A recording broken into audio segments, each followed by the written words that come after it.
100円ください。お金いるの? Oke, selamat datang kembali di channel Shiro 101. Saya doakan semoga kalian selalu dalam keadaan sehat. Di video kali ini, seperti biasa, kita akan ngelanjutin pembahasan light novel Mahoka, dan sekarang kita udah masuk ke pembahasan volume 22 part kedua dari Arc Prologue of Disturbance jilid kedua. Sebelum kita masuk ke inti video, sebagai pengingat, buat kalian yang suka dengan konten-konten yang ada di channel ini, mohon dukung saya dengan cara like, subscribe, dan juga share channel ini ke teman-teman kalian, supaya channel ini lebih cepat berkembang dan saya pun makin semangat untuk terus upload. Dan sepertinya di video kali ini kita gak usah pakai recall aja lah ya, biar lebih singkat. Jadi sekarang kita bakal langsung cus aja ke inti dari video pembahasan volume 22 part kedua ini. Pada hari Senin bertepatan dengan tanggal 15 April tahun 2097 atau sehari setelah acara rapat penyihir muda selesai digelar, klan Mitsuya dari Ten Master Clans kedatangan seorang tamu, dan tamu ini adalah Toyama Tsukasa. Tsukasa bertemu langsung dengan ketua klan Mitsuya yaitu Mitsuya Gen dan juga anak sulungnya yaitu Mitsuya Motoharu. Nah, Mitsuya Gen sama anaknya si Mitsuya Motoharu ini sebenarnya mereka berdua ini ngerasa keganggu sama kedatangan Tsukasa. Soalnya mereka berdua ini tahu betul bahwa Tsukasa ini adalah orang yang penuh dengan tipu muslihat. Tapi meskipun klan Mitsuya itu tahu bahwa Tsukasa itu orang licik, klan Mitsuya gak bisa seenaknya ngusir Tsukasa gitu aja. Pasalnya, seperti yang udah kita tahu, Toyama Tsukasa ini adalah orang yang punya posisi penting di pasukan pertahanan Jepang karena Tsukasa punya hubungan dekat dengan para pejabat tinggi di sana. Dan di lain sisi, klan Mitsuya juga punya suatu hubungan khusus yang harus tetap dijaga dengan pasukan pertahanan Jepang. Makanya, karena alasan inilah klan Mitsuya jadi gak bisa seenaknya ngusir Tsukasa. Soalnya ya kalau mereka ngusir Tsukasa, nantinya hubungan klan Mitsuya dengan pasukan pertahanan Jepang bakalan memburuk. Jadi mau gak mau klan Mitsuya harus meladeni Tsukasa. Singkat cerita, Tsukasa pun mulai ngobrol sama Mitsuya Gen dan Mitsuya Motoharu. Ternyata topik yang dibicarain sama Tsukasa adalah topik perihal tingkah laku tidak kooperatif Tatsuya di acara rapat penyihir muda kemarin. Tsukasa bahkan dengan terang-terangan nyebut Tatsuya sebagai pengganggu atau pengacau, karena menurut Tsukasa, tindakan Tatsuya di rapat penyihir muda kemarin itu udah ngerusak momen yang seharusnya jadi ajang buat mempererat persahabatan dengan para penyihir, tapi karena ulah Tatsuya, rapat pun malah diakhiri dengan suasana permusuhan. Nah, dan di lain sisi, Mitsuya Motoharu berusaha ngebela Tatsuya dari semua tuduhan Tsukasa. Motoharu beralasan bahwa tindakan Tatsuya itu sebenarnya bukanlah suatu hal yang serius dan gak perlu dibesar-besarkan. Nah, pembelaan dari Motoharu ini itu gak semata-mata karena dia pengen ngebela Tatsuya doang ya. Tapi pembelaan dari Motoharu ini itu merupakan upaya pencegahan dari klan Mitsuya supaya si Tsukasa gak nyari gara-gara sama Tatsuya. Soalnya ya kalau sampai Tsukasa nyari gara-gara sama Tatsuya, itu sama aja dengan Tsukasa nyari gara-gara sama klan Yotsuba. Dan kalau sampai Tsukasa itu benar-benar bentrok atau nyari masalah sama klan Yotsuba, maka mau gak mau, nantinya klan Mitsuya bakal ikut terseret dalam masalah ini, dan klan Mitsuya harus memihak kepada Tsukasa. Makanya di obrolan ini, kita bisa lihat klan Mitsuya benar-benar berusaha nyegah si Tsukasa supaya dia gak nyari gara-gara sama klan Yotsuba. Soalnya klan Mitsuya itu tahu betul seberapa mengerikannya klan Yotsuba kalau sampai diusik atau diganggu. Nah, sayangnya, usaha pencegahan dari klan Mitsuya ini berakhir sia-sia. Soalnya si Tsukasa ini kayak tetap masih kekeh pengen nyari masalah sama Tatsuya. Malahan, para pejabat tinggi di pasukan pertahanan Jepang pun juga turut mendukung tindakan si Tsukasa ini. Makanya si Tsukasa jadi makin pede untuk terus nyari masalah sama Tatsuya. Nah, akan tetapi Tsukasa pun tahu betul bahwa dia gak bisa nangkap Tatsuya hanya karena masalah perilaku Tatsuya di rapat kemarin. Soalnya itu udah di luar kewenangan dari pasukan pertahanan Jepang. Oleh karena itulah, Tsukasa akan menyiapkan sebuah perangkap untuk Tatsuya. Nah, supaya perangkap ini bisa sempurna, Tsukasa ngebutuhin campur tangan dari klan Mitsuya, atau lebih tepatnya Tsukasa pengen minta bantuan ke Mitsuya Shina. Makanya si Tsukasa datang ke kediaman klan Mitsuya. Tsukasa kemudian ngejelasin bahwa dia itu pengen ngadain sebuah sandiwara penculikan, dan Mitsuya Shina ini bakal berperan sebagai sandranya. Meskipun Shina nanti bakal berperan sebagai Sandra, Tsukasa negesin bahwa Shina itu gak bakal diapa-apain. Jadi klan Mitsuya gak perlu khawatir dan hanya perlu menyerahkan semuanya kepada Tsukasa. Nah, dengan berat hati, karena klan Mitsuya gak bisa ngelawan keinginan pasukan pertahanan Jepang, maka mau gak mau mereka pun harus setuju untuk ngebantu rencana Tsukasa. Masih di hari Senin, setelah melalui jadwal yang padat di hari Minggu, Tatsuya dan Miyuki belajar di SMA 1 seperti biasa. Dan ketika waktu istirahat tiba, Shippo Takuma mengirim pesan pribadi ke Tatsuya yang berisi permintaan untuk ketemuan sama Tatsuya di gedung robotika. Alasan Takuma pengen ngobrol atau pengen ketemuan sama Tatsuya adalah karena Takuma pengen ngebahas perihal tindakan gegabah Tatsuya di rapat para penyihir kemarin hari. Makanya Takuma milih tempat ngobrol yang sepi kayak di gedung robotika. Soalnya Takuma gak mau obrolan sensitif ini sampai kedengeran orang lain, terutama sama Miyuki. Singkat cerita, setelah Tatsuya dan Takuma ketemu, Takuma langsung minta maaf ke Tatsuya karena dia udah bersikap lancang plus udah ngeganggu waktu Tatsuya. Tapi Tatsuya sama sekali gak ngemasalahin hal ini. Singkat cerita lagi, Tatsuya pun ngobrol sama Takuma. Takuma langsung to the point nanya ke Tatsuya, kenapa Tatsuya sengaja ngelakuin tindakan gegabah saat rapat kemarin, dan kenapa juga Tatsuya malah nyari permusuhan sama penyihir lain. Nah, di sini Takuma ini benar-benar bingung sekaligus khawatir sama keadaan Tatsuya ya. Soalnya posisi Tatsuya di komunitas penyihir Jepang ini udah bisa dibilang sangat terpojok gitu. Nah, kemudian Tatsuya pun ngejawab pertanyaan Takuma dengan santai tapi serius. Tatsuya ngejawab bahwa menurut Tatsuya, gagasan ngejadiin Miyuki sebagai idol adalah ide yang masih cacat dan penuh resiko.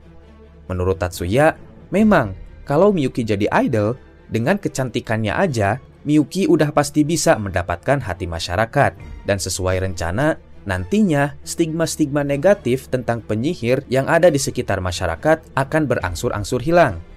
Tapi masalahnya, kalau sampai gagasan ini terrealisasi, Tatsuya yakin kelompok anti penyihir yang juga sama-sama cari dukungan dari masyarakat atau warga sipil bakalan makin dengki sama para penyihir karena usaha mereka tiba-tiba dihalangi hanya dengan kemunculan seorang idol.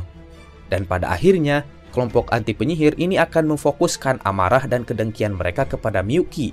Dan cepat atau lambat, kelompok anti penyihir pasti akan menjadikan Miyuki sebagai simbol dari kejahatan karena dianggap udah mengganggu usaha mereka. Nah, karena Miyuki udah dianggap sebagai simbol kejahatan atau udah dianggap kayak setan sama kelompok anti penyihir, Tatsuya yakin cepat atau lambat, kelompok anti penyihir bakal ngelakuin tindakan yang jauh lebih fanatik atau lebih anarkis lagi ke para penyihir akibat proyek idol ini. Dan parahnya lagi, nantinya Miyuki lah yang bakal jadi sasaran utama dari kefanatikan dan keanarkisan dari kelompok anti penyihir. Dan otomatis, hidup Miyuki pun gak bakalan bisa tenang. Terus, selain harus menanggung segala serangan dari kelompok anti penyihir, Miyuki juga harus mengorbankan kehidupannya demi melayani masyarakat. Dan mungkin sebagian kalian udah tahu ya gimana kerasnya dunia peridolan gitu. Pasti bakal datang saat dimana Miyuki bakal dihujani permintaan dari fansnya. Mulai dari permintaan yang wajar sampai permintaan yang melecehkan martabat Miyuki pasti bakal ada. Dan kita tahu kalau sampai seorang idol itu menolak permintaan fans, tentunya itu bakal ngebuat fans ngamuk dan Miyuki bakal dihujani dengan banyak kritikan bahkan hujatan. Dari sini kita bisa nyimpulin bahwa kalau Miyuki jadi idol, kehidupan Miyuki itu bakal benar-benar hancur. Makanya pas rapat, Tatsuya tanpa pikir panjang langsung nolak mentah-mentah gagasan ini. Nah, setelah ngedengarin penjelasan Tatsuya, Takuma pun akhirnya paham kenapa Tatsuya sebegitu agresifnya nolak ide dari klan Saengusa ini. Tapi Takuma masih bingung gitu. Kalau Tatsuya udah tahu resikonya bakal sebahaya itu, kenapa Tatsuya gak ngebela diri aja gitu pas rapat? Takuma yakin kalau Tatsuya ngasih argumen bantahan barusan, pasti Tatsuya gak bakalan dimusuhin kayak sekarang. Dan posisi Tatsuya gak bakalan dipojokin. Nah, Tatsuya ngejawab lagi bahwa alasan kenapa pas rapat Tatsuya gak ngebales itu karena proyek idol ini adalah gagasan dari klan Saengusa. Tatsuya yakin klan Saengusa itu pasti punya motif tersembunyi di balik proyek idol ini. Dan pastinya klan Saengusa juga udah punya counter untuk terus mojokin Tatsuya. Dan pada akhirnya, karena kelicikan klan Saengusa, Tatsuya masih bakal dianggap jahat meskipun Tatsuya ngasih pembelaan. Takuma, yang memang sedari dulu paham dengan kelicikan klan Saengusa, hanya bisa diam setelah mendengar pendapat Tatsuya. Dan singkat cerita, obrolan Tatsuya dan Takuma pun berakhir di sini. Keesokan harinya, pada hari Selasa pagi bertepatan dengan 16 April tahun 2097, selepas latihan pagi bersama Yakumo, Yakumo tiba-tiba ngasih peringatan ke Tatsuya. Yakumo memperingati Tatsuya untuk berhati-hati dengan badan intelijen dari pasukan pertahanan Jepang, karena saat ini badan intelijen sedang merencanakan sesuatu untuk Tatsuya. Yakumo bilang bahwa kalau Tatsuya gak ikut campur dan gak berbuat apa-apa, maka Tatsuya dijamin bakal aman. Tapi, kalau Tatsuya sampai ikut campur, posisi Tatsuya akan berada dalam ancaman. Tatsuya yang udah gak heran lagi sama kehebatan pengumpulan informasi milik Yakumo hanya bisa berterima kasih. Dan Tatsuya akan mengingat nasihat Yakumo ini dan dia bakal berusaha untuk gak ikut campur kalau sampai ada sesuatu yang aneh terjadi. Oke, sebelum kita lanjut, kita akan sedikit flashback dulu buat ngingetin kalian yang lupa. Di video volume 21 part 5, saya sempat ngejelasin bahwa pihak USNA itu udah memulai kembali misi investigasi terhadap penyihir strategis rahasia milik Jepang yang menjadi aktor di balik terjadinya peristiwa Scorch Halloween. Dan dalam misi ini, pihak USNA udah ngirimin sebuah tim investigasi khusus yang terdiri dari para penyihir stars tingkat planet, termasuk ajudan Lina yaitu Sylvia, dan juga beberapa penyihir dari Stardust. By the way, tim investigasi ini udah berhasil masuk ke Jepang, dan mereka sekarang berada di sebuah perusahaan pengembangan CAD bernama Maximilian Device yang berlokasi di Makuhari New City di prefektur Chiba. Oke, lanjut ke cerita lagi. Nah, suatu ketika, masih di hari Selasa, perusahaan Maximilian Device itu tiba-tiba diserang oleh sekelompok orang bersenjata canggih. Tentara-tentara USNA yang ada di gedung Maximilian Device ini berusaha untuk melawan serangan kejutan dari kelompok misterius ini. Akan tetapi, para tentara USNA ternyata bukanlah tandingan kelompok penyerang misterius ini. Soalnya, kelompok penyerang misterius ini punya skill dan juga persenjataan yang jauh lebih unggul dari tentara-tentara USNA yang ada di gedung Maximilian Device. Bahkan, peluru anti penyihir yang ditembakin sama tentara USNA sekalipun gak bisa mengenai seorang pun dari kelompok penyerang misterius ini. Dan semua peluru anti penyihir itu diblokir dengan mudahnya dengan sihir barier. Nah, rupanya orang di balik penyerangan ini adalah si Toyama Tsukasa. Tsukasa kemudian memerintahkan semua tentara USNA yang ada di gedung Maximilian Device untuk berhenti melawan jika ingin selamat. Tsukasa berjanji kalau para tentara USNA ini gak ngelawan dan gak kabur setelah ditangkap, Tsukasa akan mengirim kembali para tentara USNA ke negara mereka dalam waktu dekat. Dan perlu kalian tahu, sedari tadi para tentara USNA itu gak ada yang terbunuh ya. Soalnya pasukan Tsukasa dari awal hanya ngegodain peluru listrik. Nah, sadar karena mereka itu bukan tandingan pasukan Tsukasa, para tentara USNA pun menyerah. Para pasukan USNA termasuk sahabat Lina yaitu Sylvia, mau gak mau mereka pun harus menuruti perintah Tsukasa. Dan akhirnya mereka semua pun ditangkap. Sementara itu, di USNA, Lina baru mendapatkan kabar penangkapan Sylvia dan para tentara USNA sekitar 3 jam setelah penangkapan. Lina yang sangat panik dan khawatir sama keadaan Sylvia segera bergegas pergi ke ruang komando untuk menemui komandan markas yaitu Kolonel Walker. Setibanya di ruang komando, ternyata Lina gak hanya ketemu sama Kolonel Walker, tapi Lina juga ketemu sama Kolonel Balance. Tanpa basa-basi, Lina langsung mendesak Walker agar Walker mengirim Lina ke Jepang supaya dia bisa menolong Sylvia. Tapi permintaan Lina ini langsung ditolak Walker karena dianggap terlalu gegabah. Terlebih lagi, USNA gak bakalan ngebiarin penyihir strategis mereka pergi ninggalin negara gitu aja di saat dunia sedang takut-takutnya dengan sosok penyihir strategis. Selain itu, meskipun Lina pergi ke Jepang, Lina gak bakalan mungkin tahu di mana lokasi Sylvia dan kawan-kawan ditahan. Karena pihak USNA sekalipun sampai saat itu belum tahu siapa yang udah nyulik Sylvia dan kawan-kawan. Lina benar-benar udah putus asa saat itu karena dia gak bisa berbuat apa-apa untuk nolong Sylvia. Nah, ngelihat Lina yang putus asa, Kolonel Balance nenangin Lina bahwa Lina gak perlu khawatir. Balance negesin bahwa USNA itu gak akan pernah ninggalin tentara mereka gitu aja. Dan saat ini pun, pihak USNA itu sedang nyusun rencana untuk menolong para pasukan yang sedang disandra. Lina pun sedikit tenang setelah ngedengerin ucapan Balance. Setelah itu, Lina mutusin untuk menyudahi komplainnya dan menyerahkan semua keputusan kepada Balance. Dan Lina pun pergi dari ruang komando. Ketika Lina keluar dari ruang komando, seketika Lina mengingat sebuah kenangan di mana Tatsuya pernah mengajak Lina untuk keluar dari Stars. Lina sama sekali gak tahu kenapa ingatan ini tiba-tiba muncul di pikirannya.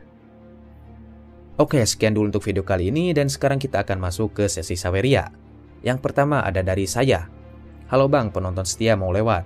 Semangat terus update Mahokanya. Siap bro, doain aja moga saya bisa terus semangat dan makasih banyak bro buat sawerannya.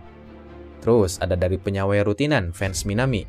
Sensei, apa alasan Kyoko pindah ke kubu Tatsuya? Alasan utama kenapa Kyoko resign dari Batalion Sir 101 dan malah pindah ke klan Yotsuba atau kubu Tatsuya itu karena Kyoko udah ngerasa gak srek aja gitu sama Batalion Sir 101.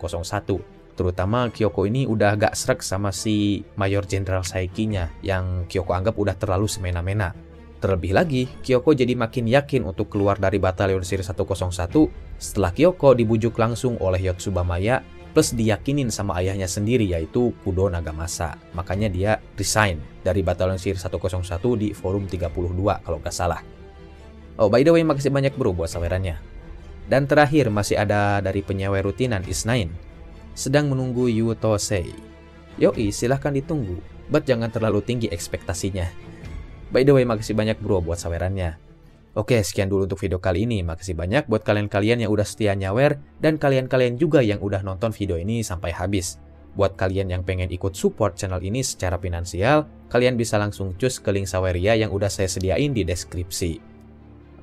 Mungkin saya cukupkan sekian dan sampai jumpa di video berikutnya.